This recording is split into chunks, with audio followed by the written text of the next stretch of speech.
제가 중국에서 있을 때 외출할 일이 있어서 택시를 탈 일이 있어서 핸드폰 앱으로 택시를 불렀습니다. 곧 전화가 핸드폰으로 왔는데요. 이 중국어를 잘 못하기 때문에 아파트 이름하고 그 남쪽 문이라고 남문이라고 말해 주었습니다. 그래서 핸드폰 GPS로 택시가 오고 있는 모습을 보고 있는데, 그래서 다 와서 딱 아파트 앞에 왔는데 50m를 앞두고 바로 앞에서 반대 방향으로 꺾어가 버리는 것이었습니다. 저는 황당해서 전화를 걸어서 나는 지금 남문에 서 있는데 왜 다른 곳으로 가느냐라고 하고 전화를 끊었거든요. 그런데 이 택시가 아파트를 한 바퀴 돌아서 쫙 오고 있는 중이었거든요. 그래서 이제 곧 도착하는데 좀 했는데 다시 유턴해서 반대 방향으로 또 가버리는 것이었습니다. 그래서 화가 나서 이 택시를 취소해버리고는 다른 택시를 불러야겠다 해서 다른 택시를 부르는데, 이 택시도 또 똑같이 제 앞에 오다가는 또 아파트를 돌면서 한 바퀴 돌아오기 시작하였습니다. 이제 화가 나서 막 전화를 해서는 아무 말이나 막 튀어나왔습니다. 저는 남문에 있는데 왜 북쪽으로 가냐면서 我在南门你为什么去北门我在南门不是北门南门 계속 이런, 그제서야 이제 말을 알아들었는지 이 반대 방향으로 가던 택시가 유턴을 하여서 저의 방향으로 아파트 입구에 도착했습니다. 그래서 택시를 이제 타는데요. 그 택시 운전수가 저를 보면서 환한 얼굴로 스마일을 웃고 있는 것이었습니다. 아, 역시 대국은 다르구나. 째째하게 아파트 한 바퀴 돌아가지고 택시 미트기 좀 돌려서 돈을 더 받으려고 하더니만 이렇게 해맑은 얼굴을 하다니 참 대단한 멘탈이다 하면서 감탄을 하였습니다. 인생을 살려면 이 정도 멘탈로는 살아야지. 목적지를 알려주고 가는 길에 이제 운전수가 저에게 말을 걸었는데요. 이 중국어를 잘 알아듣지도 못하는데 자꾸 말을 했습니다. 혹시 이 사람이 나한테 이제 미안하다고 말하려고 사과하려는가라고 이제 귀를 쫑긋이 세우고 듣고 있는데요. 그때 갑자기 성령님께서 저에게 깨달음을 허락해 주셨습니다. 제가 서 있던 곳은 남문이 아니라 북문이었습니다. 제가 잘못한 줄도 모르고 제가 북문에 서가지고는 남문에 있다고 생각하고는 그렇게 내가 잘못했는데 오히려 아무 잘못도 없는 택시 운전수에게 애꿎게 막 화를 내고 큰 소리를 치고 했던 것입니다. 이 자리를 빌어서 다시 한번 그분들께 깊이 사죄하십니다. 히브리서 11장은 아브라함, 이삭, 야곱의 믿음을 기록하는데요. 아브라함은 갈 바를 알지 못하고 오직 믿음으로 나아갔고 318명의 가병을 이끌고 가서 군대를 쳐 무찌르고는 조카 롯을 구출했던 전쟁 영웅이기도 합니다. 난지 8일밖에 되지 않은 갓난 아기에게 할례를 행하고 그 아들을 바치라는 하나님의 말씀에 단 일의 주저함이나 망설임도 없이 칼을 뽑아들었던 무시무시한 믿음의 사람이 바로 그 아브라함이었습니다. 야곱도 보통 사람이 아닙니다. 야복 강가에서 천사와 씨름을 하는데 환도뼈가 부러지는 그 엄청난 고통 속에서도 나에게 축복하지 않으면 절대로 놓지 않겠습니다. 그 잡고 있던 손을 끝까지 놓지 않고 결국 하나님께 이스라엘, 하나님과 겨루어서 이긴 자라는 그 이름을 받아서요. 결국 지금 현대 이스라엘 국가의 그 이름의 시초가 된 사람이 바로 야곱입니다. 이 야곱이 맨 마지막에 인생이 늙어서 이제 마지막 유언을 남길 때에는 그 야곱의 영성과 그 지혜의 깊이에 우리가 감탄을 하지 않을 수가 없는데요. 나이가 많아서 앞이 보이지 않는 상태 속에서 요셉의 아들들 므낫세와 에브라임을 축복하게 되는데요. 야곱은 손을 엇바꾸어서 축복을 하려고 합니다. 그러자 그것을 보고 있던 아버지 요셉이 아버지 그리하지 마옵소서, 오른손을 형인 므낫세의 머리 위에 왼손을 동생인 에브라임의 머리 위에 올리소서, 그리하지 마옵소서라고 말하자 야곱이 뭐라고 말합니까? 아들아 나도 알고 있다. 그러나 하나님께서 이렇게 하시길 원하신다. 에브라임과 므낫세 이야기 너무 멋지지 않습니까? 아무것도 앞이 보이지 않는 그 상태에서 정확하게 모든 것을 꿰뚫어보고 영의 눈으로 바라보고 하나님의 뜻을 한치 오따도 없이 분별하고 있던 사람이 야곱이었습니다. 그러나 이삭은 완전히 달랐는데요. 이삭도 늙어서 앞이 보이지 않는 상황 속에서 축복을 하는데, 이삭은 아예 하나님의 말씀을 일부러 고의로 어기기 위해서 야곱이 아니라 에서에게 축복을 합니다. 그런데 실수로 에서가 아니라 야곱에게 잘못 축복하는데요. 그런데 이것이 무슨 대단한 믿음이라고, 히브리서는 이삭의 인생에 있어서 가장 위대한 믿음의 순간이 있다면 그것은 바로 잘못 알고 잘못 축복한 이것이다라는 이해하기 어려운 이야기를 하는데요. 우리 히브리서 11장 20절 말씀 같이 읽겠습니다. 믿음으로 이삭은 장차 있을 일에 대하여 야곱과 에서에게 축복하였으며. 이삭은 100세 때에 아브라함이 얻었던 기적의 아들이었고요. 태어난 지 8일 만에 할례를 받은 인류 최초의 사람이기도 합니다. 3살 때에 졌을 때에는 17살이었던 이복형 이스마엘이 자신을 놀리는 일이 있었는데요. 아이들끼리 놀다 보면은 싸우기도 하고 놀리기도 하고 그럴 수가 있다라고 생각할 수도 있겠지만, 그러나 형 이스마엘과 그 어머니 하갈은 그 집에서 쫓겨나게 됩니다. 비록 이삭이 쫓아낸 것은 아니었지만 그래도 자기 때문에 쫓겨난 것이었는데요. 과연 이삭은 형 이스마엘이 잘 쫓겨났다라면서 고소해하면서 인생을 살았을까요? 아니면 그래도 아무리 그래도 형을 쫓아낸 아버지가 너무 야속하다라고 생각하면서 형에게 미안한 마음을 가지면서 인생을 살았을까요? 무엇보다도 평생에 지워지지 않는 기억은 모리아 산에서의 사건이었는데요. 아브라함은 이삭을 칼로 죽이려고 합니다. 산채로 묶여서 죽기만을 기다리던 이삭의 심정은 어떠했을까요? 하나님, 아버지는 거짓말쟁이입니다. 저에게는 하나님께서 직접 바칠 어린 양을 준비해 주신다고 말하고서는 갑자기 지금 저를 묶어서 죽이려고 합니다. 정말 이렇게 제가 죽어야 한단 말입니까? 어머니 사라도 큰 충격을 받습니다. 사라는 남편 아브라함이 어머니 자기도 모르게 자기 하나밖에 없는 아들을 죽이려고 했다는 그 사실을, 그 말을 듣고는 충격에 빠져서 그만 쓰러져서 화병과 트라우마 때문에 죽었을지도 모릅니다.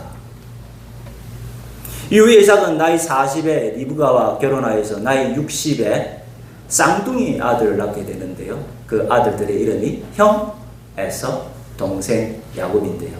아이들이 뱃속에서부터 쌓이고 아이들이 뱃속에 있을 때부터 하나님께서 말씀합니다. 큰 자가 작은 자를 섬기리라. 이 무슨 황당한 이야기입니까? 이삭은 지금까지 살아오면서 아버지 아브라함을 보면서 말씀에 순종하는 믿음의 삶이 어떤 모습인지 똑똑히 보고 경험해 보았습니다. 말씀을 따른다면서 난지 8일밖에 되지 않는 그 갓난 아기에게 엄청난 고통을 주는 할례를 행하지를 않나, 첫째 아들인 이스마엘을 자기 손으로 쫓아내지를 않나, 심지어 아들 이삭을 칼로 죽이려고도 하였습니다. 나중에 한 사실이지만 하갈과 이스마엘을 그냥 쫓아내었던 것이 아니었습니다. 떡과 물 한 가죽 부대, 떡 조금, 물 한 부대, 이것으로는 광야에서 단 며칠도 버티지 못하고 그냥 물도 음식도 없어서 굶어 죽어야 하는 조금밖에 되지 않는 그 음식을 보내면서 낙타도 주지 않고 단 한 명의 종도 붙여주지 않고 그냥 쫓아내어 버렸습니다. 하나님, 이건 아니지요. 교회 안 다니는 불신자들도 이렇게까지는 하지 않겠습니다. 어떻게 이렇게 잔인한 모습이 참 믿음의 모습이 될 수 있다는 말입니까? 저는 절대로 아버지처럼 살지도 않고 아버지처럼 믿지도 않겠습니다. 그리고 하나님, 말이 나와서 말인데 왜 자꾸 이상한 말씀을 하시는 것입니까? 원래 장자의 복은 형이 받는 것 아닙니까? 제가 어릴 때에는 형 이스마엘을 쫓아내라고 하시더니만 이제는 저의 장자인 에스까지 쫓아내라는 것입니까? 저는 그렇게는 못하겠습니다.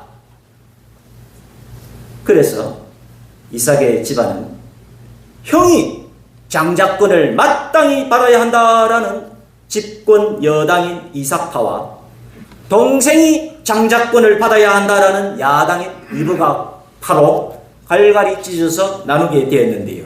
리브가는 지금 당장 국정감사와 특검을 해서라도 큰 자가 어린 자를 섬기리라는 그 말씀의 진실을 모든 백성들에게 밝혀야 합니다 라고 주장하였지만 이삭은 거부권을 행사합니다. 이삭은 오직 형 에서였습니다. 유언을 남기는 그 마지막 순간까지도 끝까지 에서를 축복하겠다라고 고집하다가 결국 에서를 축복하는데요. 창세기 27장 27, 28, 29절 말씀 같이 읽겠습니다. 그가 가까이 가서 그에게 입맞추니 아버지가 그의 옷의 향취를 맡고 그에게 축복하여 이르되 내 아들의 향취는 여호와께서 복 주신 밭의 향취로다. 하나님은 하늘의 이슬과 땅의 기름짐이며 풍성한 곡식과 포도주를 내게 주시기를 원하노라. 만민이 너를 섬기고 열국이 너에게 굴복하리니 내가 형제들의 주가 되고 너의 어머니의 아들들이 너에게 굴복하며 너를 저주하는 자는 저주를 받고 너를 축복하는 자는 복을 받기를 원하노라. 이삭은 지금 에서에게 축복한 겁니다. 이 모든 것이 잘 마무리되었다라고 이삭은 생각합니다. 하나님, 제가 말씀에 순종하지 못해서 죄송하지만 하나님께서도 저의 이 중심을 이해해 주실 때가 올 것입니다. 제가 평생 동안 아버지 아브라함 밑에서 우리 아버지 아브라함이 시키는 대로 살아봐서 잘 아는데요. 그런 믿음은 상처와 트라우마밖에 남지 않습니다.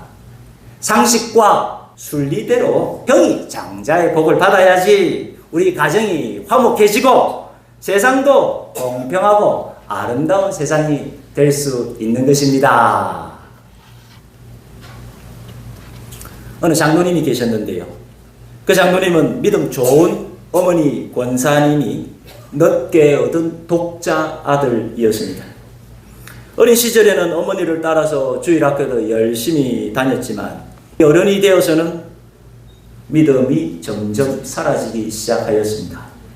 그래도 가족 때문에 교회에 출석을 하다 보니까 직분도 받게 되었습니다. 그러나 직분을 받는다고 해서 없는 믿음이 생기는 것도 아니고 사업을 한다는 핑계로 점점 교회를 멀리하게 되었습니다. 그런데 그 어머니 권사님이 이 자신에게 받은 용돈을 모아서 이 권사님이 이 교회의 선교와 건축을 위해서 큰 돈을 헌금하는 것을 알게 되었는데요. 그것을 보고 기겁을 하게 되었습니다. 왜냐하면 비록 믿음은 없지만 그래도 무엇이 바른 믿음이고 무엇이 바른 교회의 모습인지 잘 알고 있었기 때문입니다. 이건 아니잖아요. 어떻게 교회에서 저희 어머니의 돈을 받을 수 있단 말입니까? 목사님이 돈을 달라고 하지 않았는데 왜 저희 어머니가 그렇게 큰 돈을 교회에 헌금을 한단 말입니까? 그 교회는 돈 장사를 하는 교회입니다. 하필 그 장로님에게는 정신적으로 어려운 아들이 있었는데요. 점점 정세가 심각해져서 병원에서 치료도 받고 약도 복용하였습니다. 그 와중에 이상한 교회에 그 아드님이 출석을 하면서 무슨 무당 비슷한 목사님들로부터 영적인 영향을 받기 시작하였습니다. 그것이 장로님은 안타까웠는데요. 이건 아니잖아요. 교회 갔더니만 목사님이 처음에는 친절하게 우리 아들을 도와줄 것처럼 그렇게 하더니만 곧 돈을 달라고 요구를 합니다. 교회도 썩었고 목사도 썩었습니다. 이런 이상한 교회와 이상한 목사들 때문에 우리 아들이 지금 고통을 당하고 있습니다. 우리 아들을 좋은 병원에 좋은 의사 선생님에게 찾아가서 치료를 받도록 할 것입니다. 오늘 본문 히브리서는 이삭의 위대한 믿음의 최고의 순간은 바로 실수로 잘못 축복했던 그때라고 하는 이상한 말씀을 우리에게 전합니다. 불순종하다가 잘못 축복한 것이 무슨 대단한 믿음이라고, 이것이 성경에 등장하는 최고의 믿음을 이야기하는 히브리서 11장에 믿음 중의 믿음들을 이야기하는 그곳에 넘버 2로 그것도 기록을 했던 것일까요? 그때 누군가가 들어옵니다. 창세기 27장 30절 31절 말씀 같이 읽겠습니다. 이삭이 야곱에게 축복하기를 마치매 야곱이 그의 아버지 이삭 앞에서 나가자 곧 그의 형 에스가 사냥하여 돌아온지라 그가 별미를 만들어 아버지에게로 가지고 가서 이르되 아버지여 일어나서 아들이 사냥한 고기를 잡수시고 마음껏 내게 축복하소서. 아니 이게 무슨 귀신 씨나라 까먹는 소리란 말입니까? 방금 전에 에스가 들어와서 에스에게 축복해 주었는데 또 에스가 와가지고는 또 축복을 해달라는 것입니다. 이삭은 심히 크게 떨면서 이야기하는데요. 32절 33절 말씀 같이 읽겠습니다. 그의 아버지 이삭이 그에게 이르되 너는 누구냐? 그가 대답하되 나는 아버지의 아들 곧 아버지의 맏아들 에스로소이다. 이삭이 심히 크게 떨며 이르되 그러면 사냥한 고기를 나에게 가져온 자가 누구냐? 너가 오기 전에 내가 다 먹고 그를 위하여 축복하였은즉 그가 반드시 복을 받을 것이니라. 지금 이삭의 충격은 이루 말할 수가 없었습니다. 알고 보니 형 에스를 축복한 것이 아니라 자기 손으로 동생 야곱을 축복했던 것입니다. 깜쪽같이 속았습니다. 야곱이 손과 목에 염소 새끼 가죽을 바르고는 거짓말을 한 것입니다. 만약에 제가 이삭이었다면 어림도 없습니다. 방금 전에 했던 하나님의 축복 다 취소하고 오히려 복을 저주로 바꿀 것이다 라고 저 같으면 그렇게 말할 것 같은데요. 그러나 이삭은 그 자리에서 심히 크게 떨면서 그가 동생 야곱이 하나님의 복을 받을 것이다 라고 하나님의 뜻 앞에 엎드립니다. 참 오랜 시간이 걸렸습니다. 그죠? 태어날 때부터 하나님의 뜻도 하나님의 말씀도 거부하고 누가 뭐라 해도 안 된다라고 그 마지막 죽는 순간까지 하나님의 뜻을 따르지 않겠다고 고집했는데 결국 그 사건 앞에서 그 말도 안 되는 그 사건 앞에서 그 황당한 사건 앞에서 이삭은 하나님의 뜻 앞에 꿇어 엎드립니다. 그것이 이삭의 믿음이었습니다. 히브리서를 읽으면 참 이상하지 않습니까? 이삭의 믿음을 이야기하는 사실은 모리아산에서 아버지에게 잡혀 죽을 때 단 한마디도 하지 않고 묵묵히 그 죽음을 순순히 받아들였던 그 모습이 히브리서 11장 20절에 있어야 하는 이삭의 믿음 이야기인데 히브리서는 그 이야기를 하지 않거든요. 오히려 히브리서는 이 황당한 이야기를 이삭의 믿음이었다라고 이야기를 합니다. 전화가 왔습니다. 그 장로님이었습니다. 장로님, 무슨 일입니까? 목사님, 우리 아들이 영이 들렸다고 합니다. 뭐라고요? 영이 뭐 어떻게 됐다고요? 영이 들렸다고요. 뭐라고요? 귀신이 들렸다고요? 네, 영이 들렸다고 합니다. 아니, 무슨 말씀이세요? 병원에서 치료를 받는다고 하지 않았습니까? 아닙니다. 병원 치료는 지난번에 다 받았고 이제는 이번에는 정말로 영이 들렸습니다. 어떻게 해야 할까요? 유명하다는 교회와 유명하다는 목사님들에게 다 찾아가고 왔는데 처음에는 친절하게 잘 도와줄 것처럼 말하더니만 곧 돈을 요구합니다. 우리 아들이 나을 수만 있다면 저는 무당에게라도 찾아가서 굿판이라도 열 것입니다. 진짜입니다. 장로님, 이제 때가 된 것 같습니다. 이제 그만 찾아다니시고 장로님께서 아들을 위해서 직접 기도하십시오. 기도원도 좋고 다른 목사님들도 좋지만 아버지가 아들을 위해서 기도하는 것보다 그것과는 같을 수가 없습니다. 장로님의 어머니가 장로님을 위해서 늘 기도하셨던 것을 기억합니다. 이제는 때가 되었습니다. 이제는 장로님께서 아들을 위해서 기도하실 때가 되었습니다. 아들을 위해서 기도하기 위해서라도 믿음을 가지셔야 합니다.